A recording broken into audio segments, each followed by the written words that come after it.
Welcome back here next to line where the mission stays the same. The mission is we pay it forward. That's what it's all about here. And I've been looking forward to this one for a while. Doug is he's phenomenal. Obviously, great background, accredited CIO. He's going to be able to go over a lot of different things on how he got here. But I got some pretty good, I guess, inside nicknames for him. We'll start with, all right, Coach, you go ahead and introduce yourself. The coach. Well, thanks for having me. Great to be here. Should be a great conversation. Look forward to it. So yeah, Doug Saunders. I'm right now the Chief Information Officer for Arctic Glacier. It's about a $350 million package ice company, primarily up in the Canada, down the West Coast and the Northeast. It's a Carlyle-backed company. So those are our private equity sponsors. And I've been here about 2 years. My career has really been entertaining in the sense that I don't come from a traditional background. I have a master's in Russian history and political science. And obviously that doesn't, just translate right into IT. So did some things before that, got into IT down in South Florida with a company called Republic Industries, which became Republic Services. And then have really kind of grown up through, 17, 18 years at Republic, and then have really kind of focused on companies that are growing fast and are looking to sell and helping them grow, and really kind of helping them produce those results. And it's been kind of since 2017, a little bit of a wild ride. You bounce around a little bit more as you sell these companies, obviously, but it's been really fun, and it's kind of become my passion. Is one of them is to really grow a business, and so it's been great, and look forward to the conversation. And again, thanks for having me. No problem, man. Great job. Thank you for that. I really appreciate you giving us a little bit of background there. So I got to ask right away. I didn't mean to recall or remember that. So Russian history. Yes. So IT found you, I guess. It did. So I have been a history lover all my life, even as a little kid. Obviously, we've talked about the sports side of it too, but this has also been kind of another passion, still is. And then after I did some government work, I grew up around the golf course architecture industry. So the McCumbers, Mark McCumber, 1988 Players Champion, Tour Champion, won 10, 12 times on tour. Won Doral down that, back in the day at the Doral Country Club in Miami. Right. Got into architecture. And as I was a kid, I literally, would pick up rocks and stones before they're grassing. And I learned that business and knew and didn't want to do it forever. And then met the CIO of Republic Industries, a guy named Lee Twyford, who was down in South Florida where I was living, and said, look, you want a career? It's 1998. Jump in. We'll teach you IT. And that's kind of how it all started. Somebody took a chance on me because they thought I could learn something and that I could speak, and took the chance on me. And that hiring philosophy that Lee took is still mine today. And it's can you communicate? Can you learn? And do you work hard? And if so, you can be an IT professional. And so I've hired a lot of people with diverse backgrounds because I'm just a big believer in that. Man, and let me tell you, that's appreciated, because you're right. I think if you have the work ethic and you have great intangibles, the IT stuff you can train, right? That stuff you can pick up. The other stuff is harder to train a little bit, right? You either have that way, or you either have to be that way, right? Yeah, I mean, the tech stuff changes so fast anyway, right? That's so true. Think about 98. I wasn't worried about iPhones and a whole lot of cloud and AI. Nobody really, that really wasn't the focus of enterprise IT. You had to learn all that anyway. And so it's almost like, you don't want to equate the importance of medicine, but like a doctor can't go to medical school in 1970 and never learn. There's continuous learning. Lawyers, right? Same thing in IT. You have to have this continuous learning, and so you have to be able to learn, and you have to be able to communicate with the business. And so those are the two principles I look at when hiring candidates in my orgs. Let me tell you, that's a good one right there. I completely agree with you. I think it's for the IT workforce out there, and that this is a great way we could pay it forward, is literally just advice about continuous learning. Never get comfortable with you have to take responsibility. It's not just also the employer's responsibility. Like, you have to be really curious, man. You have to want to do this stuff, right? Yeah, it's not just the tech side either. That's important. That's our core function. That's what we do.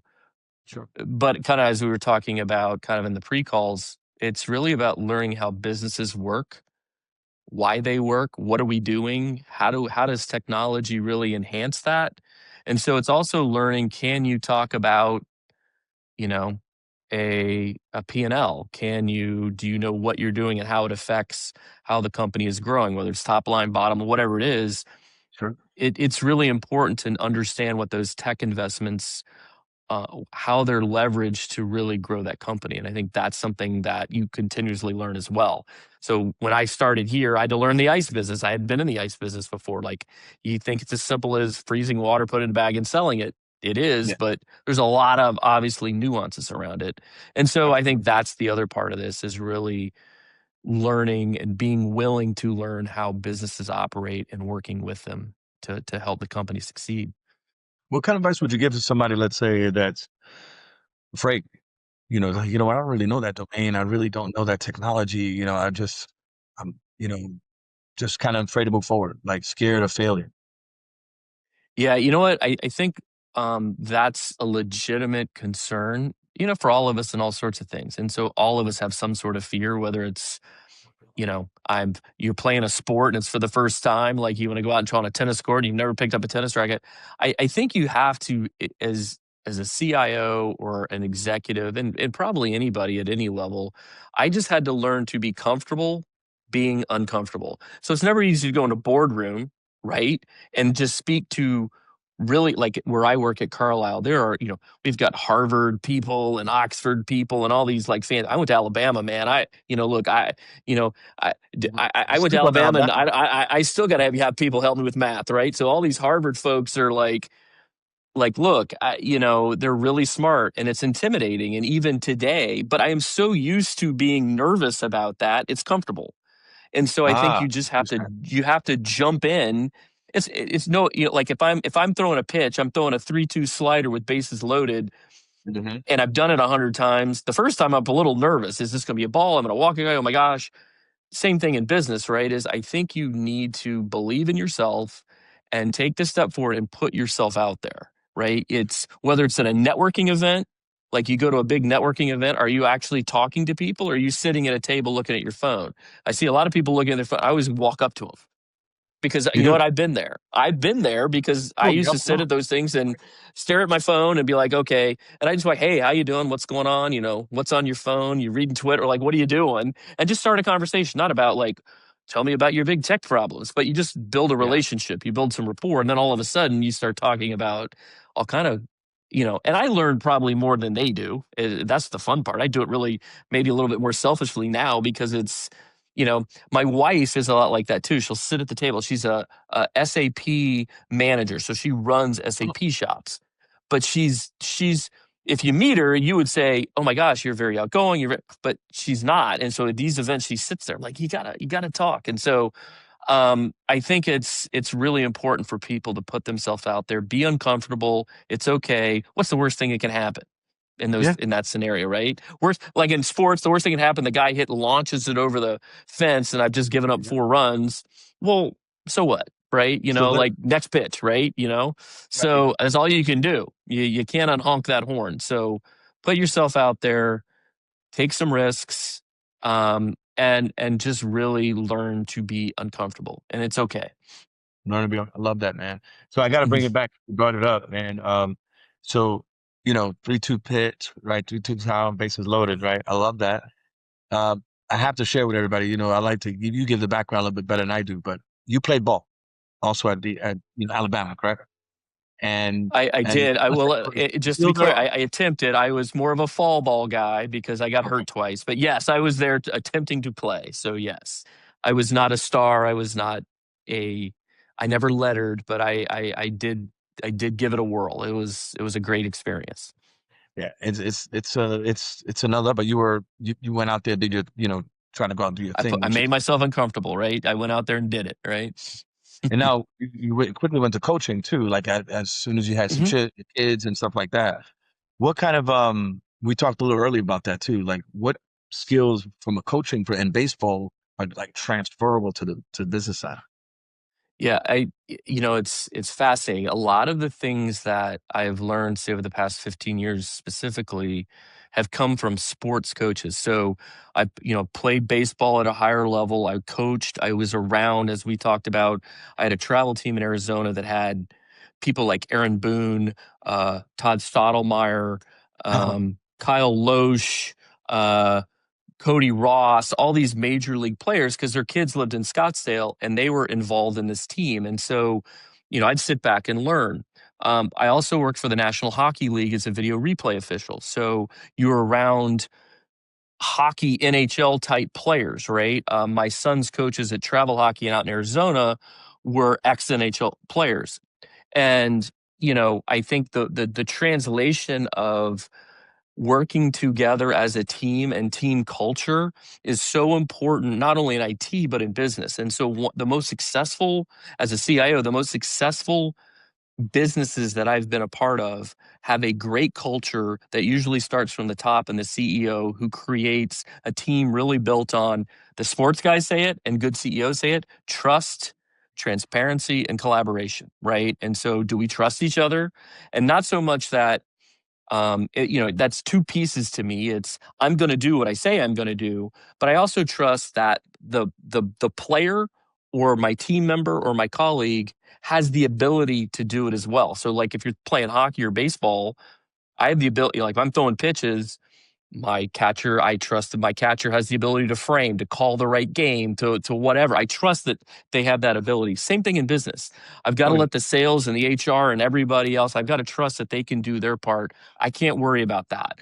And then absolutely. obviously the transparency is big. We're telling people as much information as we can within the company and being very transparent about our financial position. It might be a capital structure of the company. It could be what our sales strategy is, our marketing strategy, whatever that might be. Same thing within the team, right? So all this really translates. And I think that the failures that you face in sports, we used this example earlier. Like, I'm making millions of dollars, failing 70% of the time as a major league hitter because I'm hitting 300. That's right. It's okay to fail. It's how you react to that failure Right. is really critical. I also think that Saban, who was at Alabama, LSU, Dolphins, right? His idea of the process, don't worry about the outcome, but focus on the process. So think of a big IT project. We've got 1,000 things to do before number 1,000 at the end. We've got to focus on 1, 2, 3, 4, 5, or the outcome doesn't matter. And Yeah, so, because we're gonna fail this process. So really focusing on that has also really helped me translate big efforts and worrying about the tasks at hand within the project so we can help deliver the business results that are needed to help the company. I like that. So I had to ask you this. Thanks for sharing that, man. Um, by the way, what about, you've been a CIO for how long now? I've been a CIO since 2017, so about 10 years, just under 10 About years, 10. 8 years, 8, 9 years. So you're a Yeah, veteran of the game. So yeah. anything to share advice on the journey on the way to the C-suite? Like, what would you had told yourself 10 years ago? What everything you know now? Yeah, I think well, again, it's really important to obviously understand technology. And there's a lot of great technologists out there, but how many technologists are really good business people and That's really right. can focus on that? And so I would say, if you're going to go into a new role, if you're going to search for a new role, and you can show your business acumen, you're ahead of the game. Still have to know the tech, you still have to operate IT, you still have to keep the lights on, you still have to be innovative. But how does that, as we talked earlier, how does that really affect the business? And so I think I've learned some hard lessons. I've been in situations where, hey, I'm maybe too focused on tech and not enough on how that tech affects the financials. So, for example, if you're in a $200 million company and you commit yourself to a $5 million a year ERP, that's a big drain on the company at that level, right? That may be better suited for an $800 million company, but not necessarily a $200 million company. And, Absolutely. And I think really understanding the investments that you're recommending and making and how they affect the top or bottom line or the value at an exit in a PE world is really critically important. And I think I wish I would have focused on that a little earlier. And I would really advise anybody that wants to be in any C-suite position, CIO, CTO, whatever that might be, on the tech side, to really focus hard on that side. That's good. Great advice. I mean, you mentioned that as well. I couldn't agree. So knowing the business is as much as a priority, if not more priority than the tech. I think so. Because tech changes so fast. So 3 years ago, were we talking a lot about agentic AI? Not Mhm. really. So we like at Arctic, we had a big problem around, we had people were calling us or talking to us about, where's my ice? Like, when is it going to be delivered? And I want to order ice. You know, well, we can use agentic AI for that. We teamed with Salesforce, for example, and we really put together some really cool technology that drove, millions of dollars of EBITDA savings, for our company, in 1 year. And not only that, we reduced our real estate footprint. We shut down some offices. We made the experience better for the customer, but it was to solve a bit unique business problem, right? What was the business problem? How does the business work? What will the business tolerate? What's that investment look like? What is the outcome we're expecting? And then we can say, okay, yeah, this AI works, right?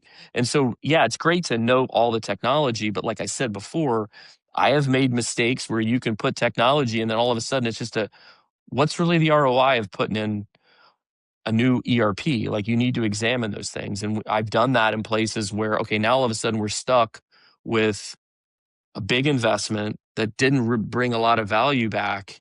And you know what? You learn from that. And I think that's really where you can, as a technology leader, help the business make the right decisions.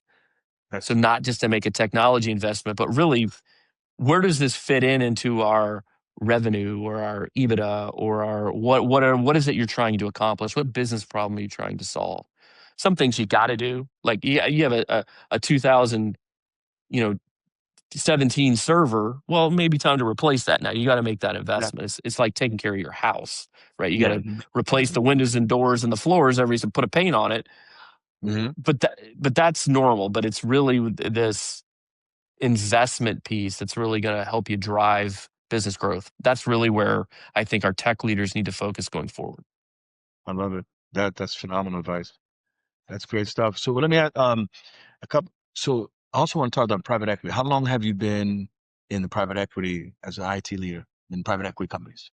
Yeah, so about 6, 7 years now, 7.5 years. So it's been a little bit.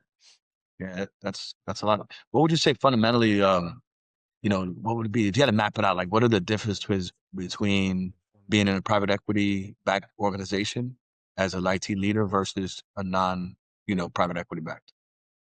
Yeah, so my experience, so my private equity background has been mid market to lower the mid market, so 500, 200 million to 600-700 million. Hmm. Republic, when I started with them, in fairness, was, about, for public services, you know, probably $500 million, right? It wasn't big. It grew to 17, 18 billion. Yeah. And so big, so a lot of growth, a lot of M&A. So I would say the major differences are this, is one is the nimbleness, right? So it's quicker in private equity in my experience. So if I have an idea like this agentic AI idea I was talking about, I went to the ops folks and the customer care folks, and we presented something at the next staff meeting. And within 2-3 weeks, we had launched this thing to go. Let's go. We had kind of scoped it out very high level. I'm not saying we were complete in 2 or 3 weeks, but you know what I'm saying. We got the idea moving. At Republic, the end of my career there, and wonderful people. I mean, you would have had like 78 meetings, and right, it would have been like a lot. It's not real nimble and quick, right? And so if an idea comes from a director, it goes up to a VP who goes to the C-suite, then need to get to the other C-suite, then it goes to somebody in finance, right? It's just longer because you can't operate a $15 billion company with 50,000 plus employees the same way you do something of our scale. So it's not a knock on what Republic is doing. It's simply it's not that quick. And so Sure. that's one. Two, I would say the amount of change that you see in everything from culture to the business structure can change rapidly. And that's because ownership can change maybe every 3 or 4 years in some cases. And so you can have one PE sponsor that says, let's set this culture. This is the growth pattern. They are successful. You exit, and then a new PE comes in, and we're going to go a completely different way. They're going to Yeah. mash companies together. They're going to do lots of things. So it's a little bit of chaos, Sure. I would say. And I would say you have to, not in a bad way, but it's change. And some people are like, oh my gosh, don't move my cheese. I love it. I love the chaos. It kind of, again, I, back to the sports analogy. It's kind of like, the game's 5-0, and then all of a sudden it's 5-4. We saw some of that in the World Series. Like, you're kind of cruising along, then all of a sudden, yikes! yeah. It's change, right? It's Right. it's it's it's a little adversity, and how do you handle that adversity? Again, more sports analogies, but I so I love it. think You keep that's the other them thing is this coming. change, and I think the last thing is there's change, but then there's speed. And I think Okay. the speed at private equity is fast moving. Everything is fast. Everything is how fast can we get it done yesterday, whether it's M&A and its integration, whether that's projects, whether that's supply chain changes, whether that's manufacturing excellence. How fast can you get it in? Because you have such a short window, like say your PE group's holding you 4 years and you're in year two, and you want to, okay, you to realize that value, or to realize the change in business, you got to get stuff in quick. So you've really got to be smart in your investments in terms of what you're picking, because if something's going to take 3 years to do, well, you're going to have a new owner, right, by then. So you've got to go quick, and you've got to pick things that are going to bring value quick, and not something that's long term slow. So I think those are the three things. And I love PE. There's a lot of smart people, and obviously any big successful company, Sure. but you meet a whole lot of people in PE. Other portfolio company. I'm in Carlisle. I want to say there's 800 plus portfolio companies. You meet What? all of these That's folks. not You meet people in the PE group, right? And it's when you're at Republic, you meet vendors, which is great. You meet people out in the field, great, but I think in PE you get exposed to a lot more depth of and diversity of thought, mm, and you hear a lot about a lot of creative ideas.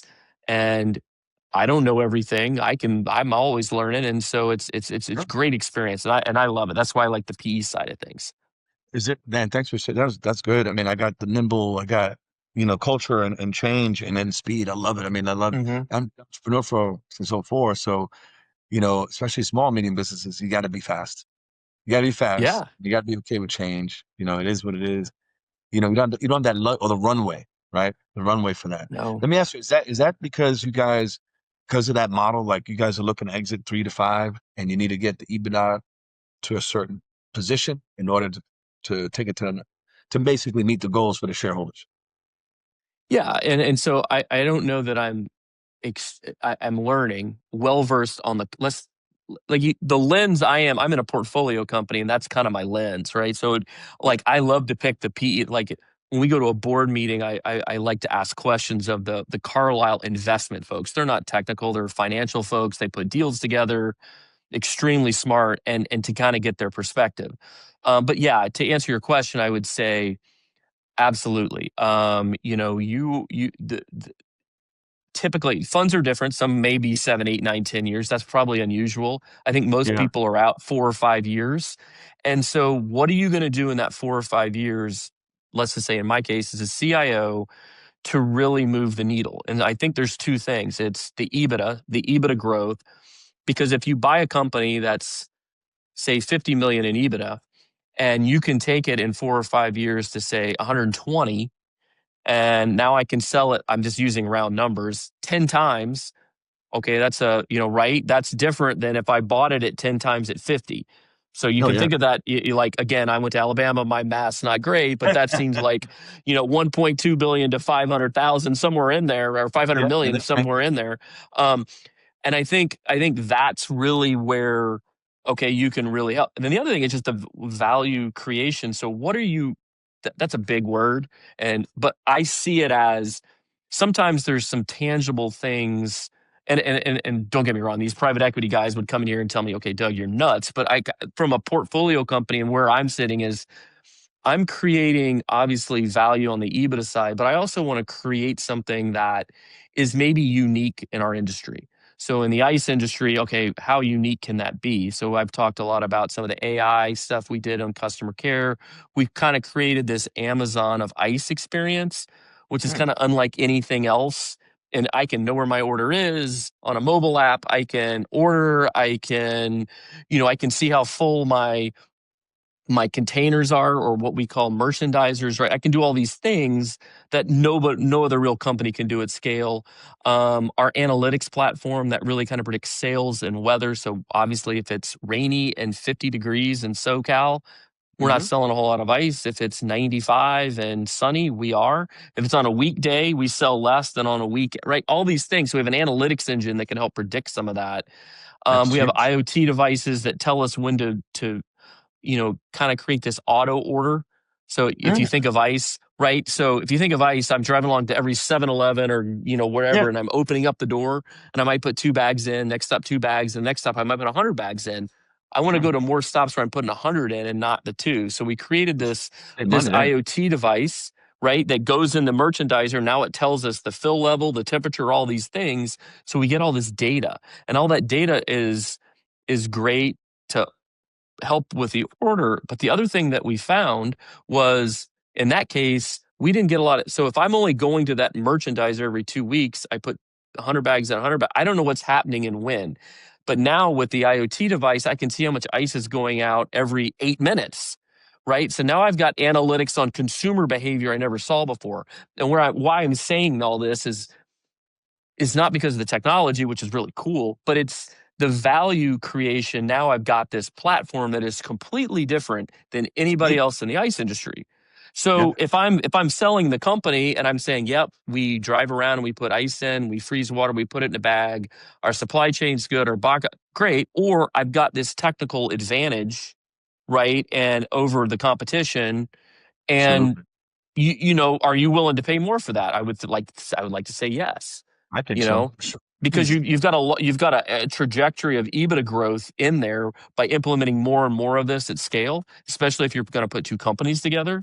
If you go Hmm. buy a competitor, right, all of a sudden you can scale this and you become really efficient. Will your margins grow because of it? The next buyer gets that opportunity because you don't. You get If the you're only benefit. holding it 5 years, it's shorter. So that's that value creation piece that I love, and this is why I love private equity. It's just all about it's not about technology. It's about growing a company.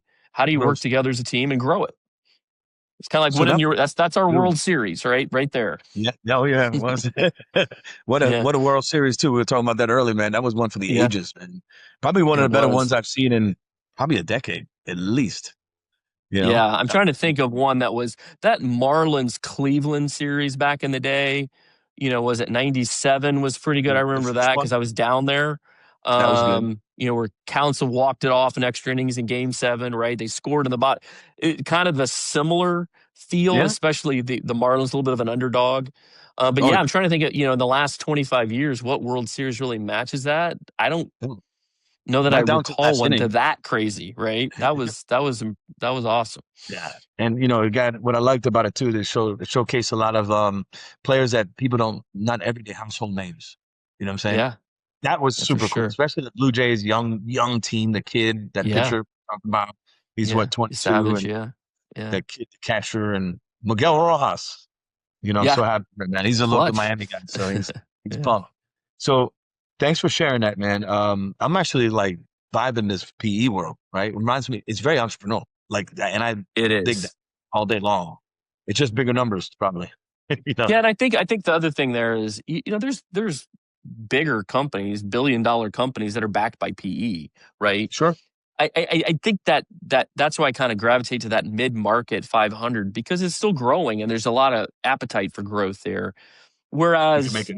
if it's bigger, you kind of look at every opportunity a little bit different. What are they trying to do? Like I'm about to look at an opportunity now because as we go to exit sometime in Q1, Carlisle's held us 7, 8 years now in a 10-year fund. So they're about to sell us. We know that. Don't know the details of any of that, but it's coming. And so it's what's your next opportunity, right? So it's like, well, I'm looking in that $500 million space, right? That's key. Not saying I wouldn't look at anything else, but those are the ones that are really attractive to me. They want to do a lot of M&A. They want to grow rapidly. They want to sell in 3 or 4 years. It's like buying a house, fixing it up and flipping it, right? That's kind of what you're doing.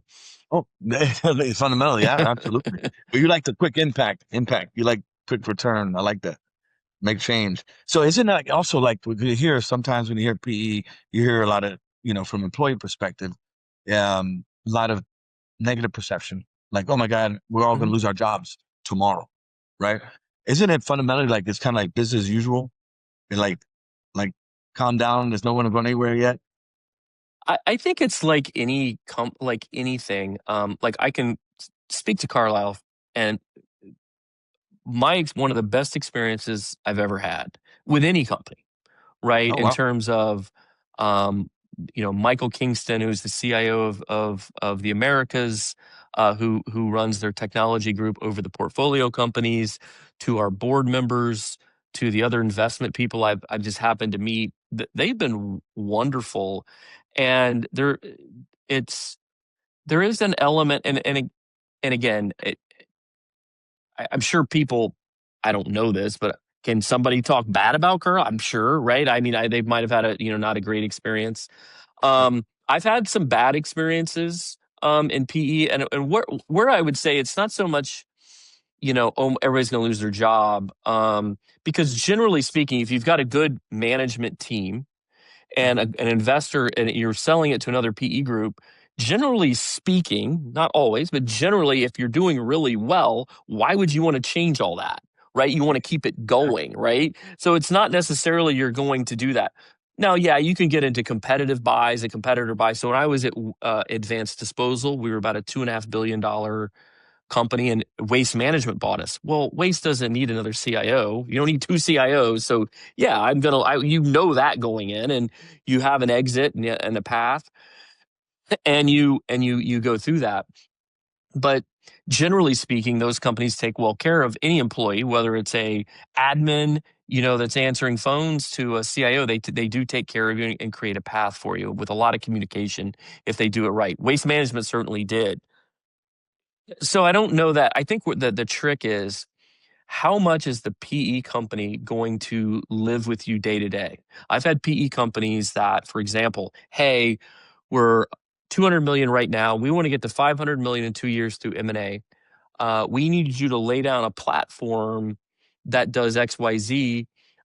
We want HR to grow out and operate like you're a 500, $600 million company. And we do all that. And they're there day to day living with us, kind of helping us out, guiding, and then the interest rates change, COVID hits, or whatever it might be. And next thing you know, oh, slow down, stop. Why are we doing right? People Mm-hmm. leave, board members change, and then it turns into, this management team's a bunch of idiots. They don't know what they're doing. When we were kind of following their device because they're not allowing the management team to manage. They're Mm-hmm. kind of directing traffic and basically saying, we're going to act. I thought in that case that the private equity team acted as the management team more than the management team was. Maybe that was Oh, our fault. Could have been.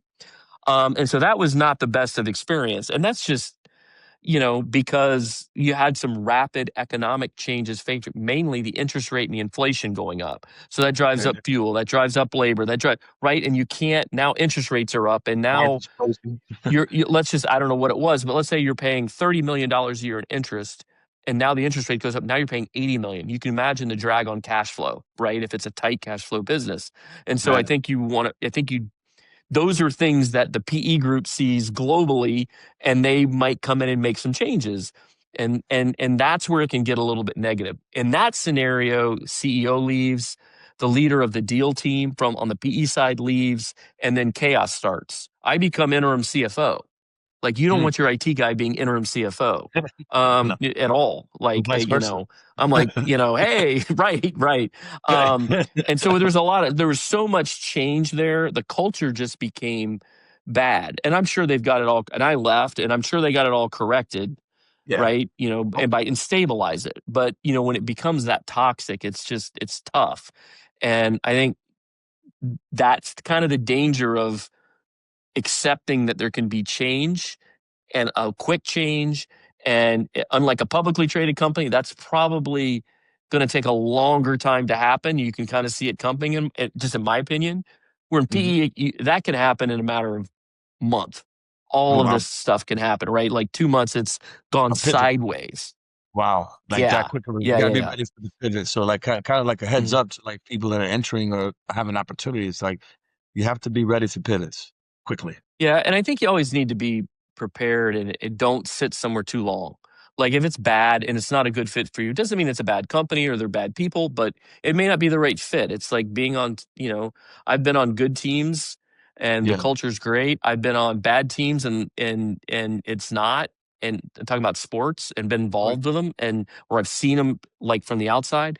And you can usually tell, and it's best to kind of exit and just say, "Hey, look, not for me. I'm going to move on," and it's the best for both, and it's lessons learned, right? Absolutely. Some Those things are you great. can't control, some you can, and some, like in this case, you just couldn't control it. It's not the No. private equity's fault. It's that the interest rates spiked. It's not when the management's team that they pivoted directions, right? Hmm. It's frustrating, and so that's where you do see the change you described, Yeah. right? It can come, and yeah, that can happen. Let me ask you this. I know that's just a couple had some questions that not necessarily scripted, but I know we're freestyling on it, which I love, right? Because Yep. I've been done. By the way, just so you know, like, this is a hot topic. Every time I'm a part of Inspire CIO and Hmm. fortunate in like a few different chapters. I don't know. Are you part of the organization as well? I am. Oh, North good. Florida. Yeah. I'm actually on the Oh, good. advisory board, North Oh, Florida. sweet, man. So you know the deal. It's Hmm. great, man. I mean, the Hmm. collaboration is real. And one of my favorite chapters out in Colorado, just because they're just very tight, very smaller Hmm. group, but tight. And they've always asked the interest. They always want, how it is to be in private equity, what type of life. It sounds like there could be a lot of great financial opportunity for IT leaders in there for exits and things like that. So it's attractive. But then there's some camps that say you gotta, they worry about, the things that you just described. So I really do appreciate Yeah. you breaking it down the way you did, man. That means a Yeah. It's lot. a little bit more volatile for sure. It can be, right? It's not all great. Um, pick pick your if you're going, the two tips: understand the culture of the leadership team, right? And I mean, like, we have 9 on our senior leadership team at Arctic Glacier, and I picked Arctic because of the CEO and what he was building. And then when you will talk to the private equity folks, right? Get a chance to understand how they operate. Is it day to day? Is it a monthly update? Like, I talk to Michael Kingston, the IT counterpart, once a quarter. If I need Okay. him, I can pick him up the phone right now, and he'll help me with anything. But he's not telling me how to operate. He wants to know what's going on. What are my plans? What's going well? What's not? How can he help? Sure. Wonderful. Whereas my other experiences, they're day to day telling you what to do, and that can be not fun. So That's understand how yeah. they operate. So those two things are really critical. Two totally two different environments completely. Yeah, yeah, That's for it's sure. like having two different coaches, man. I've been Yeah. been coached that You way can myself. imagine, like, like your son plays baseball, he's got a manager, next manager he loves, and then the next manager comes in, and okay, what's this gonna like? And you just don't know. And Whoa. it can be completely different. Oh yeah. I mean, he's Mhm. already told me like a lot of the little things. He's like they do less is more, actually. Yeah, Very yeah. little instruction, believe it or not. I thought it'd be a ton, but it's like they let them play. They say they know what they're doing and they're there to help, but they want them to play the game. It's like a Yeah. little less pressure, right? Yeah, and it's down to, like, a management style. You wanna micromanage or not, right? Yeah. I kinda like to not micromanage. That's me, and I No, don't yeah, like to be micromanaged. I like to be held accountable, but I don't yeah, need to be micromanaged. yeah. You don't need to be. If you hold yourself accountable, there's no Mhm. like Kobe Bryant, he didn't even be held accountable. Right. Not even close, Right. right? He You're was actually the right. opposite, right? He was I studied him a lot, man. Just not just because he was one of the obviously one of the best basketball players ever lived and all that, but um his accountability, like as a leader, he held everybody accountable. He Yeah. was he was rough. Like he was tougher than the coach, way tougher than the coach. You gotta get to Yeah. Kobe. Before if the coach gotta talk to you and Kobe didn't get you yet, you're in trouble. Yeah, it's a little bit of a hockey team mentality. I see that in the hockey teams where they have a leadership group. So I'm a big Panther fan. So Paul Maurice, coach of the Panthers, will talk about how his leadership group, with Barkov, Kachuk, Ekblad, now you have Marchand and others in there. He said, I can just I don't need to say anything half the time. That group takes care of it, They right? run And the team. they kind of right like the team itself handles it, right? And I think that's a good. Again, I'm not. I haven't. These PE guys have done that. Made way more money than me. They're pretty smart, but it's like I think where I've enjoyed it has been like, here's our goal. Here's what we need you to do. We're going to hold you accountable to this goal so we can sell it. And if we're showing trajectory and we report to them, here's our trajectory, whether it's EBITDA or whatever it is, we're getting there. We should be good. You don't need to be like every day trying to coach me to change something every day. Unlike, No. Maurice, right? Like Maurice is telling what lines to go on the ice and what he wants them. That's about it, right? And I'm Yeah. not saying it's that simple, but you know what I'm saying. He's not, hey, and it's his words, right? So I think that translates well into business. Don't the good PE groups, in my opinion, that's what I try to find. That works well for me, I guess. I mean, maybe some Yeah. people like the help. Maybe they want it, and that's okay. No. Let me ask you something about, let's say, I guess, from a recruiting perspective or bringing talent in. Hmm. Earlier you mentioned to me like you love, like giving opportunities to, folks that, because you can train up in that type of, let's say, private equity organization where you have like a short runway, let's say. Just that you still take that type of approach because they may not have the time to learn that runway to learn that much. So yeah, it's a little different in the sense that typically in private equity, you're selling to another private equity firm. So there's going to be some longevity for the employee, especially below the management team level. So if I'm a manager of IT ops or, I'm a ERP manager, um, whatever it might be. I me personally, recruiting, I kind of outlined, what I look for, like communicate, you're smart, you can talk, and you want to learn. Like those three things. And when I do an interview, there's really nothing technical about it. Now, if I'm looking for an AI skill, I'll have somebody on our team or an outsider come in and say, I'll let you do the interview. But I want to know you as a person, what makes you tick, right? Yeah, And right. kind of figure out if you can kind of meet the criteria. My teams in private equity have tended to be a little smaller. So when I started at Arctic, we had 30 people. We're down to 10. Wow. And the reason is I do need a team. My goal, and this is not a blueprint for every opportunity. This is just this opportunity, right? You can go the other way too. I've done them. Yeah. I've grown them. But in this case, we had a shorter runway. I had 20 people that were very talented, but they were staring at routers and servers all day. Are they up? Are they down? I'm going to fix them. I kind of outsourced that to a partner. I took the Mhm. money that we saved and I reinvested in AI, machine learning with a partner that I could leverage that was offshore, nearshore, so down in Colombia, Brazil, Yeah. and Mexico. Extremely brilliant, smart people. But when I needed some AI work, we could go to the Columbia team and say, okay, let's build out this agentic AI solution. I need a data scientist to help me with our analytics platform, whatever. And we could scale up and down. And we took that money we saved and we reinvested it to do that. And it fit because in this case, I don't need a full-time AI specialist because there's not a whole lot to do, but it kind of ramps up and down depending on that need. Same Totally. with machine learning, whatever, right? So that worked here. Others, like when I started at the company before Arctic SCA, I was IT person. I was IT employee one. They didn't even have an IT team, Oh so wow. it was basically startup. right? At Oh, 200 million bucks to start up, right? that's From an right. IT standpoint. That's And big. right. And so now you got to build out the team. And so I kind of went the other way a little Skill. bit. That's smart So, though. Like but you're poor and then you flex up, flex down as you yeah, need, right? yeah, the I call them partners. I don't really call them vendors. I call them partners. I mean, I have Okay. vendors. Like if you're going to, sell me a telephone line and that's it, okay, that's a vendor. But Yeah. partners, whether that's, at SCA, we did a lot of staffing work, right? So we had to get in some staff aug roles. So we had a staffing relationship. We have this relationship at Arctic with it's a company called Nimble Gravity that they came from Aero Electronics and started this, and they have this capability in these spaces. Right. And those are true partnerships that really help us. They've Nimble, for example, spent time in our plants. They saw how ice was made. They rode on trucks.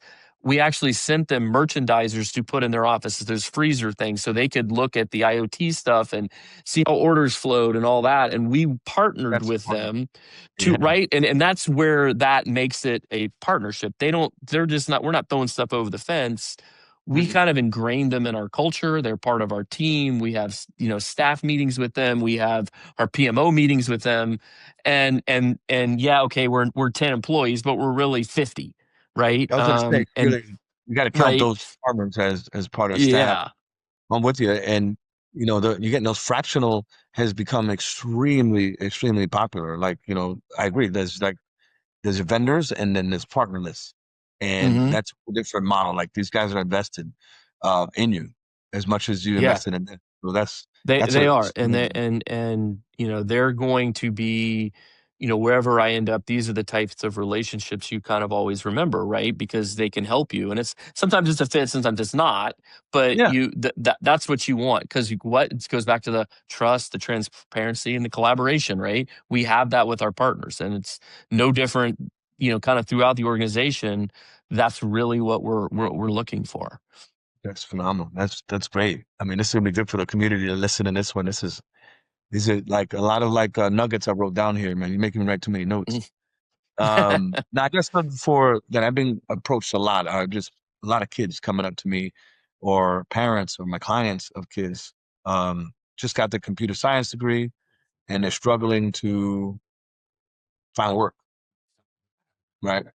And they got their, they were promised like, some of these schools like, yeah, you're gonna make six figures and all this stuff. And now like 77% of computer science graduates can't find work, can't get in the door.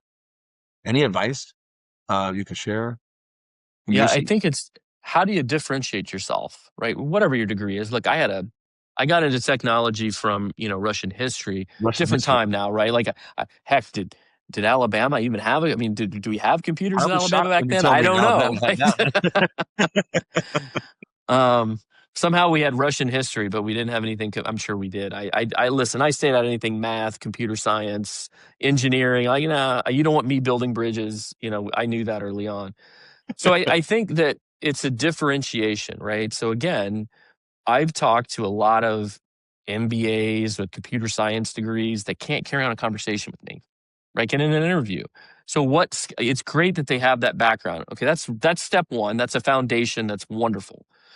Okay, Agreed. so what are they doing? I mean, my question to them would be not necessarily you, but my question to them would be, what are you doing to help your communication skill, to help your business skill?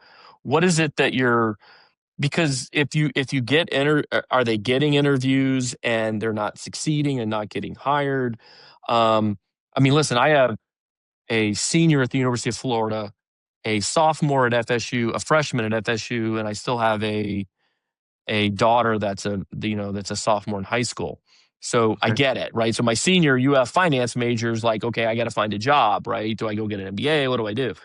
So, and my advice to her has, and to all of them, has been back to my simple thing is, finance, you better know how the business works, right? You better, I mean, that's your core. But Sure. if you can't, like, no offense to accounting majors, but most of them are like, seriously, you can't communicate, right? Mm. Most. And so I think what I see is, and maybe this is just old man, I'll get off my lawn thing, but like I tell my son, okay, if you're communicating via Snapchat, now all of a sudden you got to sit down for an interview and talk business. Can you do it? Oh. Oh yeah, right? that And I'm was so fun. and I don't blame them because my dad was like, all you do is sit in front of the TV and watch baseball, Yeah, right? yeah, I was yeah. out, I was working, walking 10 miles in the snow to whatever. So every generation hears this. But Sure. what was Sure. interesting about my son was quiet guy, didn't think he had it in him, and we through Salesforce we got to go to an F1 race in Austin. Now I know much as about F1 at the time. My son knew everybody, right? Oh shit. And Salesforce hosted us and they took us to dinner one night and my son's there. And I'm thinking, oh, great. He's going to listen to the marketing pitch for Salesforce and how they help F1. And my son, to his credit, stood up, asked questions, was engaging. What I'm like, where did this guy come from? You like Right? you looking at Like, it I like don't know. I was mean, this like the maybe top, like he's you seen didn't enough even of me to expect be this? like, yeah, no, I was like, where, No okay, way. That's I had crazy. no clue. I So, love it. but I felt a lot more confident about him when he comes to an interview to Uh-huh. be able to sell himself and show he can communicate and show that he can learn. I think I see a lot of candidates come in and say, I got a great resume. Why aren't you hiring me? Yeah. And, I mean, I don't look, IT, I don't know that getting a degree is overly important. I mean, I have some and I don't use them. Yeah.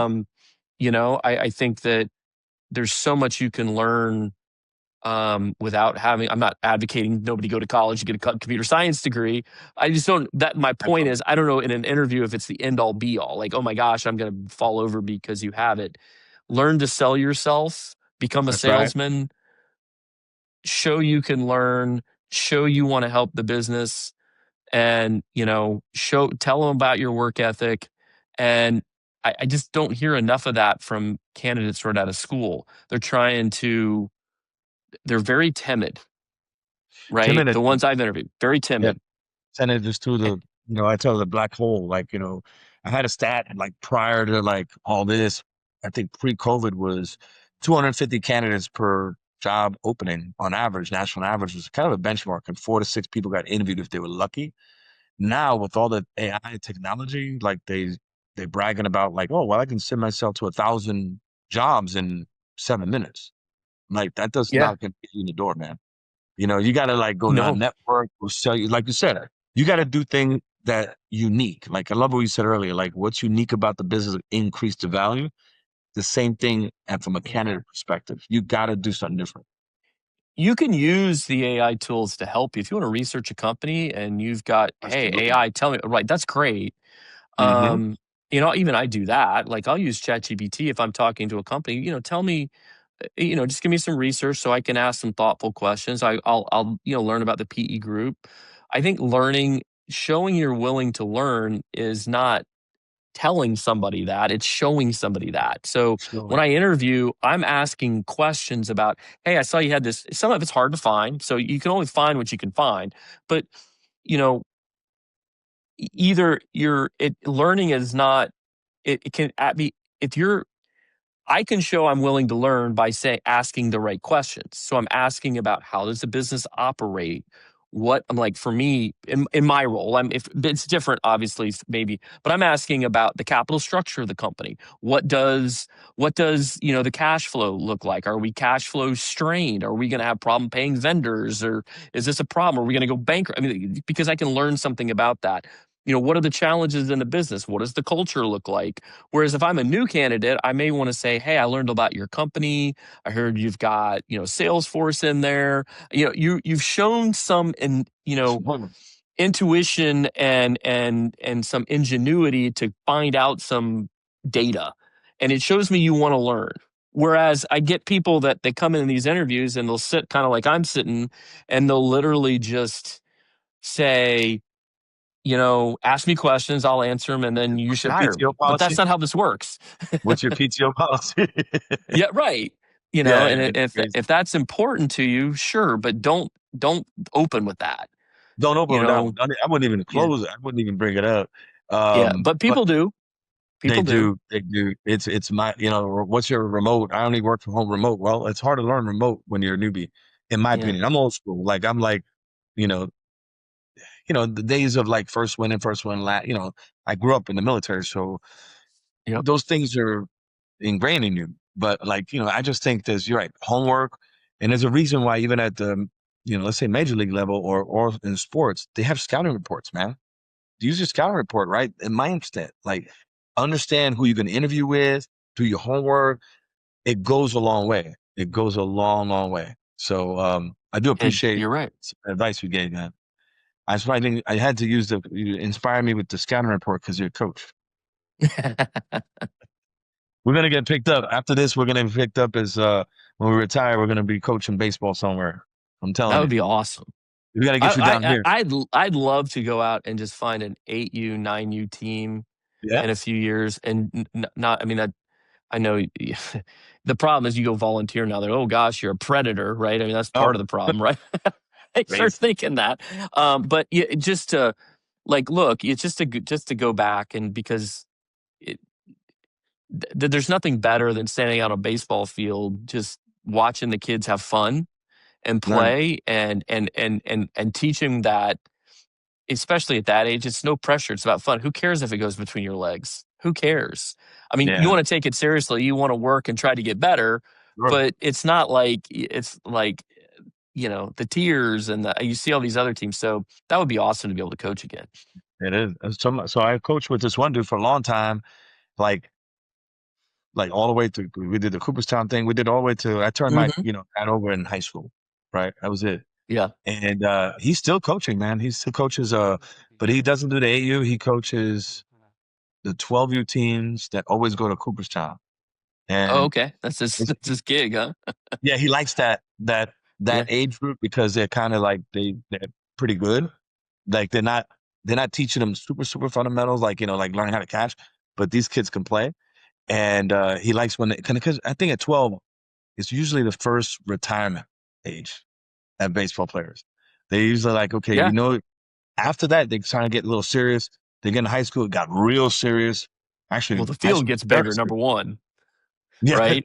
that's Like right. you're not at Cooperstown, you're not doing a whole lot of double cuts, right? You're No, just not, right? Because it's who's a trying to hit 210-foot fence, right? I mean, home but runs? yeah, that I see. When I was there, it was the field change, right? So as soon as that field change is like, I'm out, right? I just Oh no. yeah, and the That's pitcher's when I back up saw a it. little bit, right? Yeah, all of a So sudden I'm there's the success. fastest thrower, and I'm a guy, right? Now you got to learn how to pitch, right? That's And you that's know, levels, man. It's so yep. interesting. I love this game. The game is great, and you're right. I like and it translates to business 100%. I try to use as many analogies as I can because it just relates for me. But let me ask you one more one as we wrap up here, brother. Like, man, first of all, thanks. You're super Mhm. impressive, man. You communicate that Russian history skills, man. They translate. Trust me. But I will tell you, like, you do explain things really well. I love that you said the trust, transparency, collaboration from a leadership perspective. You gave us some really good breakdowns between like what is life like as an IT leader in a PE world. Like, you're gonna let us into that world a little bit, and that means a lot because I get a lot of questions around that. Mhm. Um, you gave some great advice, paying it forward to these young cats out there, young people trying to get in the door. I like your advice. I agree with it. I just think you got to either to add to that. I would say do things outside the box. Go write a damn letter. Send a letter. So when's the last time you got mail, brother? When's the Yeah. last time you picked up? Are you shocked to get a like what is this? A mail? What? I asked my kid the other day, what's a stamp? Like what? He didn't know what a stamp was, brother. Remember, think of we Yeah. laugh, but it's so true, right? It's so true. Yeah. Well, I mean, now like the stamps.com, you put the letter in the printer and just prints it out. Like you don't even have to have a stamp. So I know. Like I got to run to the post office get some stamps. I'm like, for what? Like what? What are we doing? But however, like, what would you say? Just to wrap it up, from an IT perspective, give me a big bet because I know you like this stuff too. I know you're a business guy, but you also like IT. What would you say one of the big bets out there that you feel AI can take us to? you know, I spent a lot of time in this particular um, cycle of my career at Arctic with Salesforce, Okay. and just we used it for CRM, and because we're private equity, they actually had me speak at some private equity because we were one of the first adopters at Agent Force and really showed a really big ROI. So they were like, okay, let's tell the story. But I was sitting talking to some of their folks, and I kind of asked this question. I said, so what's your model going to be because of AI with SaaS licensing? Because, oh yeah, we've already started thinking about that. And my question came from this is because I'm not smart enough to do this, but why do we need a CRM anymore? So if I have, generative AI that I can tell it, hey, I just got a new customer.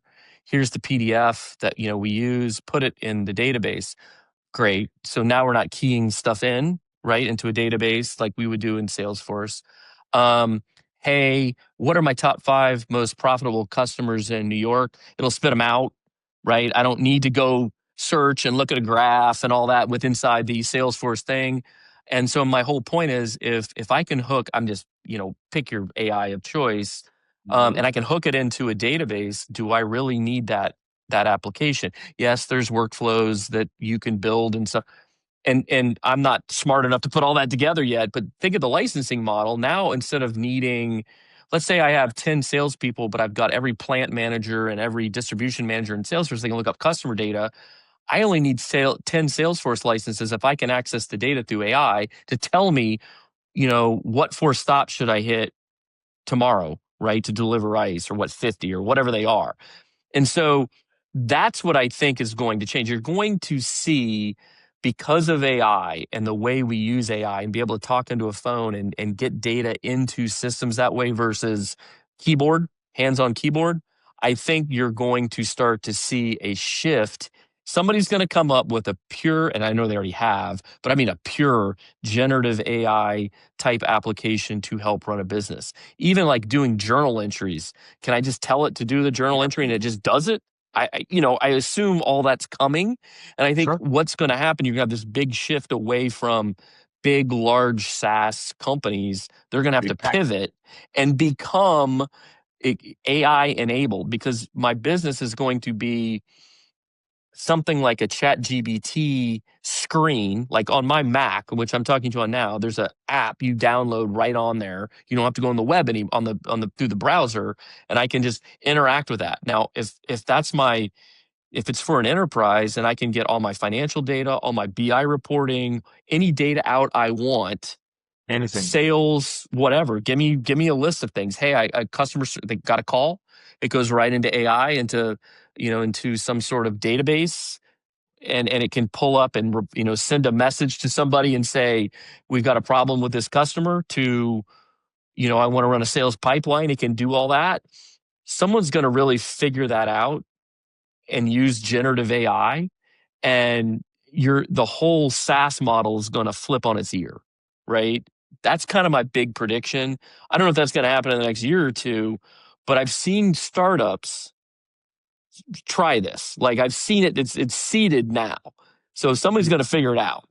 No, no, I love that you said that because you kind of Eh, I want to brag about that because I'm about brag about it internally because I was had something along the same thought around yeah, ERP, like these big heavy ERP systems, right? If you have I mean, general it's designed for unstructured data. I mean, why not? And then you can yeah, agentic, right? You can, you know, yeah. You you can know, create repeatable processes. You have a process you want to run, a workflow. Agentic AI can certainly do that, and it's like you tool don't. chaining. I think we call it tool chaining. You know what I'm saying? Yeah, right. Yeah. Yeah, and you don't necessarily. It's going to change the way we work with these massive. Because think about upgrade costs and all that. They're going to figure out a pricing model. So like when agent ports came out from Salesforce, they had a particular model per interaction. Now it's all changed rapidly. It's all different, right? It You used move to to be. consumption model, right? Yeah, right. The consumption models, because my whole thing with them has been, we take our Salesforce data and we can put it in Power BI, and now I'm using agentic AI. I'm using agents instead of them going into a Power BI screen. Internally, we're asking, our plant manager doesn't need to dig through a Power BI report and filter it and all that for their plant. What are my most 3 productive lines? They can ask that question via agentic AI. So do I need less Power BI licenses? Now they don't even need a Salesforce license because I can query, you know, I Right. instead of 250 licenses, maybe I only need 10. So that's coming quickly, I think. So Salesforce is going to have to figure that out. Like, are they going to not let their data be exported, or are they going to start charging you to move that data out into a data warehouse? Because, you know, and they have the whole data cloud and all that stuff. And yeah, they want you to use their stuff. But if you don't, why do you need all those licenses? And there's still lots to work out and things of that. I'm not saying it's just there yet, but it's coming. It's a And so pivotal it'll be time. very interesting to see how these big Oracles and Salesforce all change their model. Man, we got a sidebar about this, man. You should. I was like, can I? I'm in there telling a Chat GBT. I said, "Is this possible?" Right? And it's like, man, they're like, "Yeah, definitely we'll catch up a little bit about it." But seriously, man, you took your time. You thanks for spending with me. You have so many nuggets. The marketing team's gonna have a field day with you. They do a great job of making sure they put stuff together. I got to give them a shout out to Social Craft. They're phenomenal at what they do. They really put some nice digital assets together, editing to all the stocks. I look forward to see how the episode performs. But seriously, man, I think not only that you shared so many stuff, we have a lot in common. I think I met a friend today, so I do. yeah, absolutely." Thank you for being on us. All right. Yeah, thank you. Thank you for everything. All right, take care.